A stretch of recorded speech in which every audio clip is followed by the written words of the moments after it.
Se dice que en un discurso, en una prédica, las últimas palabras que el predicador dice son por lo general con lo que el oyente se queda en su corazón. Jesús en la cruz dijo 7 frases o 7 palabras muy escogidas para cumplir las profecías.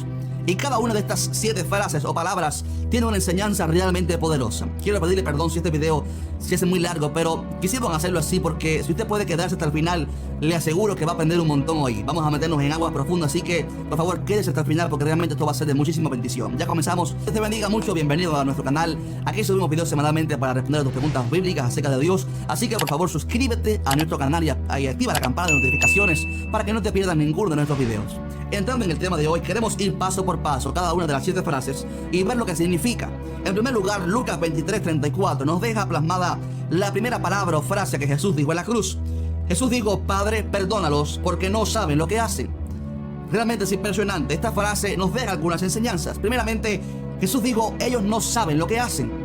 La Biblia nos revela, mi hermano querido, que el pueblo judío no comprendió que estaban crucificando a su Mesías. Habían esperado durante tantos miles de años a su Mesías, a su Salvador. Sin embargo, no pudieron percibirlo, conocerlo, reconocerlo. No tuvieron revelación para darse cuenta que ese Jesús, el hijo de José, como lo llamaban ellos, era el Mesías que ellos estaban esperando durante tantos miles de años. Pero qué tremendo es saber que la Biblia nos revela que Dios lo permitió así. ¿Sabe usted para qué? Para que nosotros los gentiles pudiéramos ser salvos. La Biblia dice que ha acontecido a Israel endurecimiento en parte. O sea, Dios permitió que su corazón se endureciera. Dice, hasta que haya entrado la plenitud de los gentiles.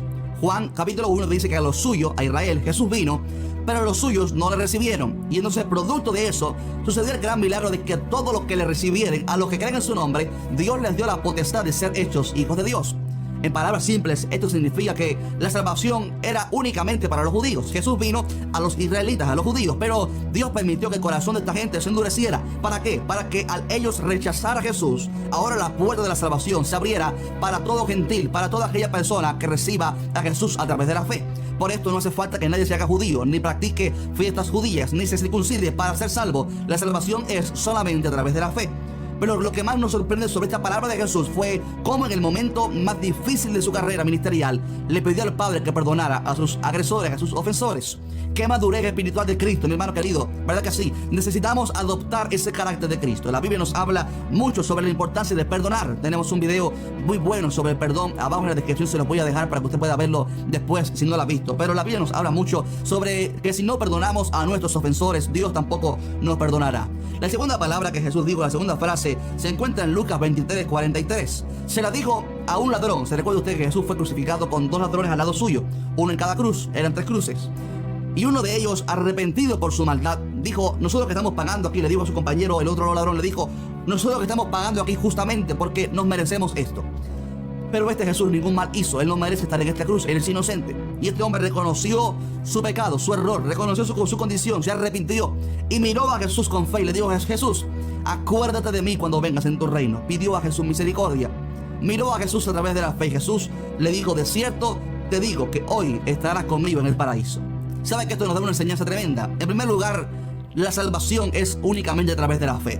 Este hombre no le dio tiempo de bautizarse, no le dio tiempo de aprender doctrina, no le dio tiempo de ir a un instituto bíblico, no le dio tiempo de hacer nada, pero creyó a través de la fe, una fe sencilla en el último momento de su vida, y Jesús le garantizó la salvación. Qué preciosa es la fe, qué linda es la gracia del Señor, que aunque alguien haya sido un hombre o una mujer perdido toda su vida, un hombre desgraciado, un hombre de mala vida, si en el último minuto acepta a Jesús, reconoce su condición, se arrepiente y viene ante los pies del Señor, una mirada de fe le salva. No es el agua la que salva, no es las cosas, las obras lo que salva.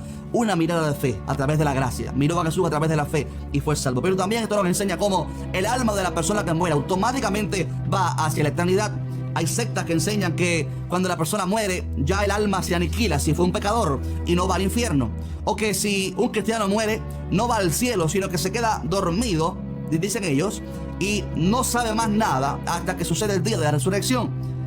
Según ellos, entonces, los antepasados que están muertos y nada saben y están dormidos ahí, incapaces de hacer nada, esperando por el día de la resurrección. Pero la Biblia nos habla sobre otra cosa. Jesús le dijo a este hombre: hoy estarás conmigo en el paraíso.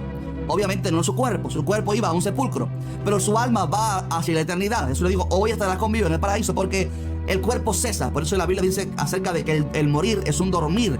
No habla de que el alma duerme, sino que el cuerpo duerme, porque un día va a ser resucitado cuando el Señor así lo declare. pero el alma es eterna. El alma va automáticamente hacia la eternidad. Por eso el Señor se lo pudo decir a este hombre. Pablo nos dio evidencia en la Biblia de que cuando alguien muere, automáticamente va a la eternidad. Si alguien es cristiano y su cuerpo cesa, automáticamente esa persona, su alma, va al cielo. En 2 de Corintios capítulo 5, Pablo dijo: quisiéramos estar ausentes del cuerpo y presentes en el Señor. O sea, muertos, morirnos, para entonces estar en la presencia del Señor. Mi hermano querido, cuando un cristiano muere, automáticamente su alma, si es cristiano, pasa a estar en la presencia del Señor. También en Filipenses 1:23, Pablo dijo: de ambas cosas que estoy puesto en estrecho, tengo deseo de partir, o sea, de morirme, dice, y estar con Cristo, lo cual es muchísimo mejor. O sea, desearía morirme físicamente para estar con Cristo. ¿Cómo es ganancia? ¿Cómo es mejor morirse y quedarse enterrado su alma? Estamos hablando del alma, supuestamente. Que su alma no sepa nada durante miles de años hasta que el día de la resurrección acontezca. Pablo habla de que la muerte es una ganancia para el cristiano, porque el cristiano apenas muere pasa a estar a una mejor vida, literalmente. Pasa a estar en la presencia del Señor. Él dijo: tengo deseo de morirme para estar con Cristo. ¿Ok? Tengo deseo de morirme para automáticamente estar en la presencia del Señor. Es por eso Jesús pudo decirle a este hombre: hoy estarás conmigo en el paraíso. ¿Sabes? Si eres cristiano y has creído en Jesús en tu corazón, si eres convencido de que si hoy mueres, es una ganancia, es una bendición. Alguien dijo: lo mejor que le puede pasar a un cristiano es morirse.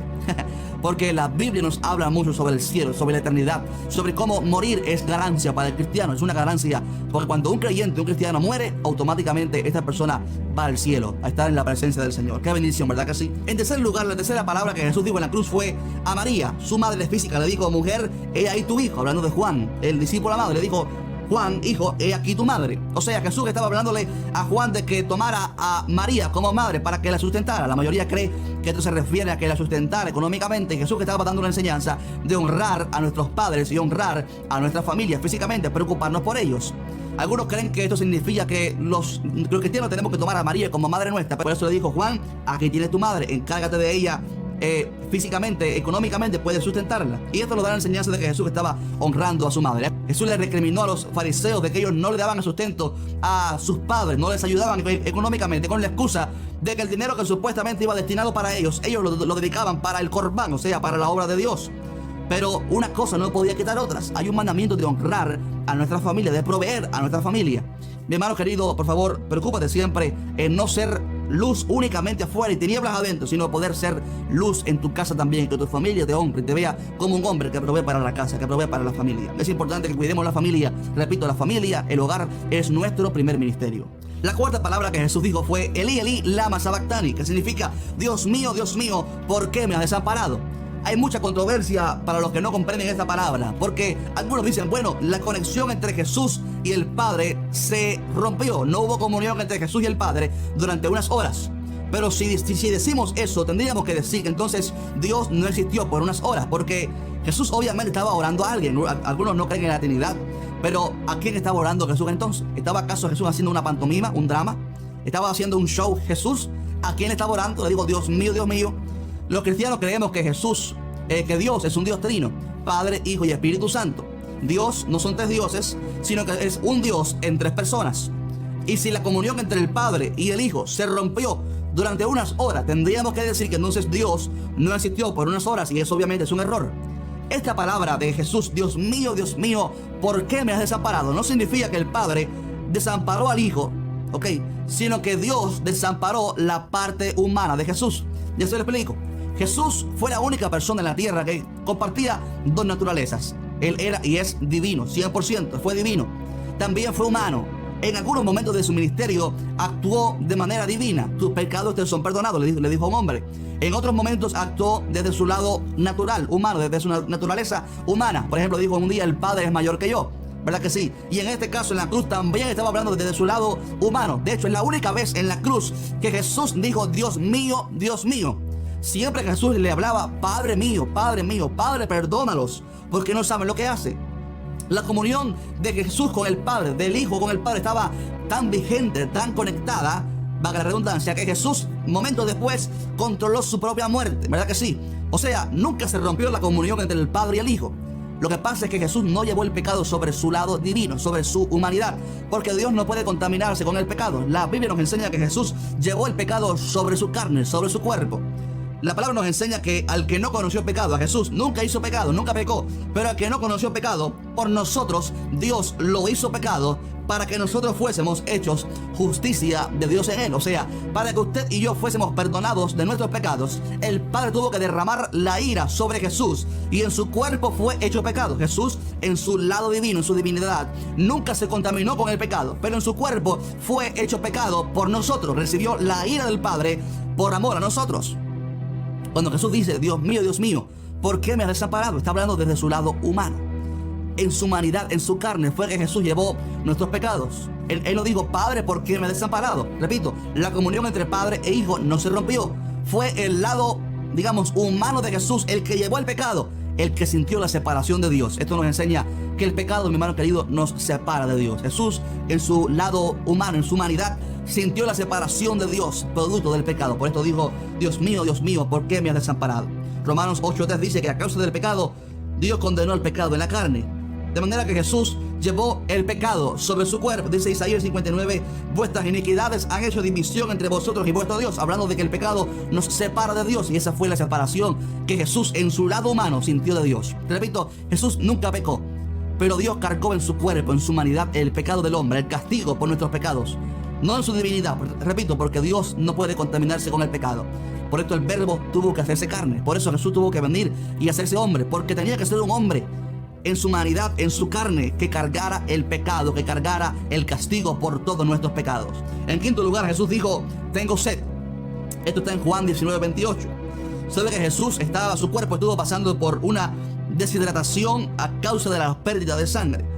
Él dijo esto para cumplir la palabra profética del Salmo 22, versículo 15, que dijo, como un tiesto se secó mi vigor y mi lengua se pegó a mi paladar, y en mi sed me dieron a beber vinagre. Él lo dijo para demostrar que estaba sufriendo, que estaba padeciendo por amor a nosotros. Y así se cumplió la profecía de que le dieron vinagre entonces en vez de agua. ¿Sabe que esto nos enseña de que Jesús realmente sufrió la cruz?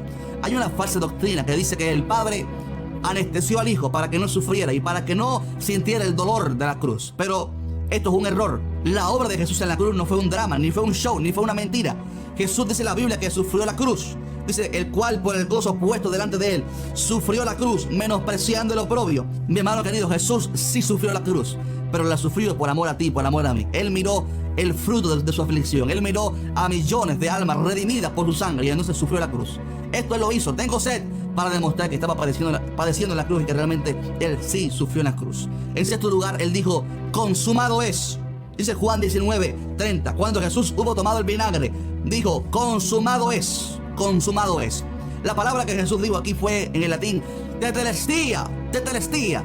Tetelestia era la palabra que significaba se ha terminado la obra. Se ha terminado lo que vinimos a hacer. Esta palabra, por ejemplo, la decía un pintor cuando terminaba una obra que le habían mandado a hacer, y el juez decía tetelestia, la obra está perfectamente terminada. Esta palabra era también la que un hombre de poder, un soldado romano, decía cuando habían ganado una guerra, cuando habían ganado una batalla y habían vencido a los enemigos. Este hombre, este general, gritaba tetelestia, que significaba consumado es, hemos terminado, hemos tenido la victoria, aleluya. ¿Sabe, mi hermano querido? Jesús terminó la obra en la cruz. Muchas veces Satanás intentó interrumpir el plan y el propósito de Dios para que usted y yo no fuésemos salvos, pero Jesús fue obediente hasta la cruz, y porque fue obediente pudo llegar a esa cruz y decir, Padre tetelestia, Señor, Padre mío, he terminado la obra, he acabado la obra de redención para el hombre, aleluya. El hombre está perdido, pero hoy he terminado la obra para que mi sangre los limpie, los purifique, los perdone, aleluya. Hermano querido, Jesús fue capaz de terminar su obra en la cruz porque te amó a ti y me amó a mí. Dice Filipenses 1:6, que el que comenzó en nosotros la buena obra la perfeccionará hasta el día de Jesucristo. Cada uno de nosotros es imperfecto. Yo soy muy imperfecto, cometo muchos errores, pero si estamos en Cristo tenemos la garantía de que si estamos en su mano, Él nos perfeccionará. Él nunca deja una obra a mitad, a medias. Él terminó la obra y pudo decirte tetelestia. En séptimo lugar, Jesús dice la palabra, Lucas 23:46. Entonces Jesús, clamando a gran voz, dijo, Padre, en tus manos encomiendo mi espíritu. Y habiendo dicho esto, expiró. En otro pasaje dice, Jesús, inclinando la cabeza, entregó el espíritu. Todo el mundo cuando muere y entonces inclina la cabeza. Pero Jesús inclinó la cabeza primero y entonces dijo, Padre, entrego mi espíritu. ¿Sabe que Jesús estaba en total control de su crucifixión. Alguien me preguntó una vez, ¿qué fue lo que mató a Jesús? ¿Quién lo mató? ¿Los romanos? ¿Los judíos? ¿Fueron los clavos los que lo mataron? Jesús dijo, a mí nadie me quita la vida, yo mismo la doy por amor. Jesús nadie lo mató, Jesús dio su propia vida por amor a nosotros. Él estaba en total control en la cruz.